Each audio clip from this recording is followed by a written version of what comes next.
నమస్తే, welcome to Leo. Prakash Raj కుంభమేళాలో పుణ్యస్థానాలు చేశాడా? అయితే దీనిపై నెటిజన్లు అడిగినటువంటి ఒక ప్రశ్నకి తను ఇచ్చినటువంటి ఒక సమాధానం ఎటువంటిది ఏంటి అన్న దానిపై మనతో పాటు సీనియర్ జర్నలిస్ట్ హేమసుందర్ గారు ఉన్నారు. వారిని అడిగి తెలుసుకుందాం. సార్ నమస్తే. నమస్తే. సార్, ప్రకాష్ రాజ్ ఒక నాస్తికుడు అని చెప్పుకుంటుంటాడు. అయితే అటువంటి వాడు పుణ్యస్థానాలు చేశాడు ఏదో మహాకుంభమేళాలో అని చెప్పేసి అయితే కొంత నెటిజన్లు దాన్ని మరి ట్రోల్ చేయడమా లేదంటే దాని మీద ఏమంటారు అనమాట మార్ఫింగ్ చేయడం ఏదో జరిగింది. కానీ దీని గురించి ప్రకాష్ రాజ్ మాట్లాడిన మాటల్ని మనం ఎలా చూడాలి అంటే ఏం చెప్తారు? అసలు కామెంట్లు రకరకాల కామెంట్లు వచ్చినాయి. ముందు ఎవడో పెట్టాడు సపోజు, అది మార్ఫింగ్ చేసి ఆర్టిఫిషియల్ ఇంటెలిజెన్స్ వచ్చాక ఎవరినైనా తీసుకెళ్ళి ఎవరైనా చేయొచ్చు. కానీ అది పెట్టిన తర్వాత వచ్చిన కామెంట్లు దాని కామెంట్లు పెట్టారు. ఎందుకంటే నువ్వు నాస్తికుడు అని చెప్పుకుంటావు, నువ్వు చేసిన పని ఇదే అంటూ పెట్టారు. మరి హర్ట్ అవుతాడు కదా ఆయన, ఖచ్చితంగా హర్ట్ అయ్యాడు. ఆయన సైబర్ క్రైమ్ వాళ్ళకి కంప్లైంట్ పెట్టాడు. అంటే ఫేక్ రాజ్ అంటూ వాళ్ళు పెట్టారు, ప్రకాష్ రాజ్ని ఫేక్ రాజ్ అంటూ పెట్టి మరి అతని క్యారెక్టర్ని ఇచ్చేయటమే కదా, అసాసినేషన్ చేయటమే కదా. అది ఖచ్చితంగా ఇప్పుడు ఆయనే కాదు, ఇప్పుడు బాలీవుడ్ హీరోలు అందరితో కూడా వీళ్ళు వెళ్ళి ప్రయాగలో స్నానం చేస్తే ఎలా ఉంటుందంటూ కొన్ని ఫోటోలు వచ్చినాయి. అది కూడా నిజంగా క్రియేట్ చేసిన ఫోటోలే. మనం ప్రకాష్ రాజ్ ఒక్కనే చూస్తున్నాం కానీ ఇంకా కొన్ని ఫోటోలు కూడా వస్తున్నాయి. ఆఖరికి హాలీవుడ్ నటులు నిజంగా వాళ్ళు వచ్చారా లేదా కూడా డౌట్ వస్తుంది. ఇప్పుడు హాలీవుడ్ నటుడు ఫోటోలు కూడా ఒకటి వచ్చింది. నిజంగా వాళ్ళు నిజం ఫోటో అయినా సరే అది అబద్ధం అనుకోవాల్సిన పరిస్థితి వచ్చేసింది. అది సో ఏ టెక్నాలజీ ద్వారా మంచి జరుగుతుందా చెడు జరుగుతుందా అంటే ఏం చెప్తారు? అసలు నిజం ఇప్పుడు వచ్చేదంటే నిజమా కాదా అని నమ్మలేని పరిస్థితి వచ్చేసింది. మనం కళ్ళని మనమే నమ్మలేని పరిస్థితి వచ్చింది.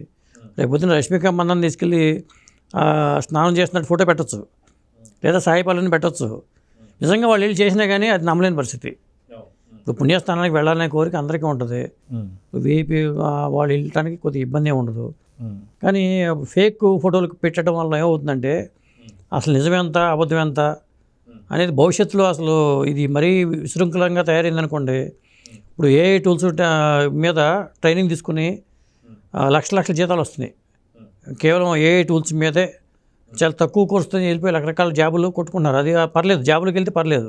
అయితే ప్రకాష్ రాజ్ ఫస్ట్ నుంచే నాస్తికుడు అని చెప్పైతే పేరు. గతంలో కూడా మనం చూసుకుంటే పవన్ కళ్యాణ్ సనాతన ధర్మం గురించి మాట్లాడిన ప్రతిసారి ఆయన ఎక్కడున్నా సరే విరుచుకుపడడం కానీ, సో జస్ట్ ఫర్ ఆస్కింగ్ అంటూ వేసినటువంటి ప్రశ్నలు మనకి గుర్తొస్తూనే ఉంటాయి. సో ఎందుకని హిందూయిజంపై ఇంత వ్యతిరేకిస్తున్నాడంటే ఏం చెప్తారు? ఆయన నాస్తికుడు అని చెప్పలేమండి. అంటే ప్రోగ్రెసివ్ భావాలు, నేను నాస్తికుడని ఆయన ఏ రోజు చెప్పలే. కాబట్టి సనాతన ధర్మం వేరు, నాస్తికత్వం వేరు. ప్రోగ్రెసివ్ భావాలు అనుకున్న వాళ్ళు ఇప్పుడు కమ్యూనిస్టులు అందరూ నాస్తికులు కావాలని లేదు. కమ్యూనిస్టులు అందరూ దేవుణ్ణి నమ్మే కమ్యూనిస్టు కూడా ఉంటారు. అట్లా అని కాదు, కొద్ది ప్రోగ్రెసివ్ భావాలు ఉన్న వ్యక్తి, మొదటి నుంచే సాహిత్య పరిజ్ఞానం ఎక్కువ. నటుడిగా కూడా ఆయన ఎంత పరిపూర్ణమైన నటుడో మనకు తెలుసు. కాకపోతే ఆయనకి ఏంటంటే ఏదైనా కొద్ది ప్రశ్నించే తత్వం ఎక్కువ ఉంది. అంటే ఆయన ప్రశ్నించే తత్వం వల్ల జస్ట్ ఆస్కింగ్ అంటూ పవర్ స్టార్ పవన్ కళ్యాణ్ ఇబ్బంది పెట్టాలనుకున్నా, ఇప్పుడు బద్రీ సినిమా డైలాగ్ ఉంది కదా, నువ్వు నంద అయితే నేను బద్రీనాథ్ అంటాడు. కాబట్టి ఇక్కడ రివర్స్లో మాట్లాడుకోవచ్చు. అంటే ఆ మొదటి నుంచి కూడా ఒక హీరోని మనం అంటే ఇక్కడ చాలామంది ఏం చేస్తారంటేనండి, ఇప్పుడు చెట్టు కాయలు ఉన్న చెట్టుకే రాళ్ళు వేస్తారంటారు. ఇప్పుడు ప్రముఖుల మీద విమర్శలు చేస్తేనే మనం ఒక్కోసారి మనం ఎలివేట్ అవుతూ ఉంటాం, పేరు వస్తూ ఉంటుంది. అట్లా కొంతమంది ఉంటారు. ఈయన అట్లాంటి వ్యక్తిని మనం చెప్పడం నా ఉద్దేశం కాదు, కానీ అలా కొంతమంది ఉంటారు. ఇప్పుడు ఒక్కొక్కసారి ఏమవుతుందంటే కొంతమంది ఆర్టిస్టులు వాళ్ళే క్రియేట్ చేసుకుని, ఇప్పుడు ప్రయాగలో స్నానం చేస్తే వాళ్ళే క్రియేట్ చేసుకుని, వాళ్ళే ఇంకో పేరుతో పోస్ట్ చేసుకుని ఇలా చేసేవాళ్ళు ఉంటారు. ఒకప్పుడు సాక్షి శివానంద్ ఒక నటి ఉండేది. సాక్షి శివానంద్ ఆవిడకి సినిమా అవకాశాలు తగ్గినప్పుడు సాక్షి శివానంద్ లాగా ఆ చెల్లెలు కూడా అట్లాగే ఉంటుందని చెప్పి ఒక ఫోటో వైరల్ చేశారు. అది బ్యాన్ ఐటమ్స్గా వచ్చింది.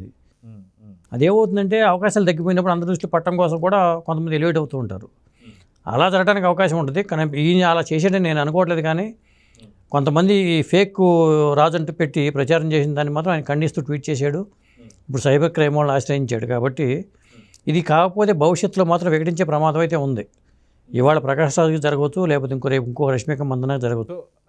ఎందుకని ఇక్కడ ఏదైతే కుంభమేళలో స్నానాలకు సంబంధించి ఆధ్యాత్మికంగా చేస్తున్న పుణ్యస్థానాలు ఏవైతే ఉంటాయో ఇవన్నీ హైలైట్ కాకుండా ఎవరైతే పూసలు అమ్ముకునేటువంటి మోనాలిసా కావచ్చు, లేదా రోజా వెళ్ళిన తర్వాత 30 మంది చనిపోయారని చెప్పి అది కావచ్చు, లేదా ప్రకాష్ రాజ్ స్నానాలు చేశారని చెప్పి వీడియోస్ కావచ్చు, పుణ్యస్థానాన్ని ఎక్కువ ఫోకస్ చేయకుండా వీటి మీద ఎందుకు ఫోకస్ చేస్తున్నారంటే ఏం చెప్తారు? ఇప్పుడు ప్రకాష్ రాజ్ ఇష్యూతో మనం మొదలుపెట్టాం కాబట్టి మళ్ళీ ప్రకాష్ రాజ్ గారి దగ్గరికి వద్దాం. ఇప్పుడు మళ్ళీ ఆయన నన్ను అడిగితే పోలీసులకి సైబర్ క్రైమ్ వాళ్ళు కంప్లైంట్ చేయడం, లేకపోతే ట్విట్టర్లో కామెంట్ పెట్టడం కాకుండా మళ్ళీ ఒరిజినల్గా ఆయన వెళ్ళి చక్కగా స్నానం చేసి వస్తే బాగుంటుంది. అప్పుడు అది ఒరిజినల్లా కాదని డిమాండ్ డిస్కస్ చేసుకుంటారు కొన్నాళ్ళ పాటు.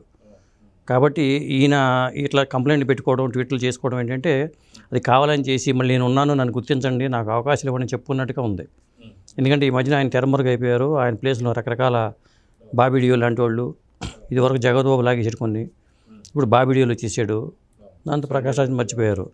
మొన్న మా ఎన్నికల్లోనేమో అక్కడ ఓటమి పాలైపోయాడు ఆయన. ఇట్లా రకరకాలుగా టైం లైట్లు లేడు. ఆ కారణంగా కూడా కొంత ఆయన మరి ఈ విధంగా స్పందించి ఉండొచ్చు. లేదా ఎవరో పెట్టారనుకోండి, ఈయన స్పందించాల్సిన అవసరం లేదు. సో చూద్దాం సార్, మొత్తానికి పుణ్యస్థానాల బదులు ఇవన్నీ కూడా వెలుగులోకి వస్తున్నాయి. సో మొత్తానికి ప్రకాష్ రాజ్ ఇక్కడితో ఆపుతాడా, లేదంటే ఇంకొద్దిగా దీన్ని క్రియేట్ చేస్తాడా చూద్దాం మరి. నమస్తే. నమస్తే.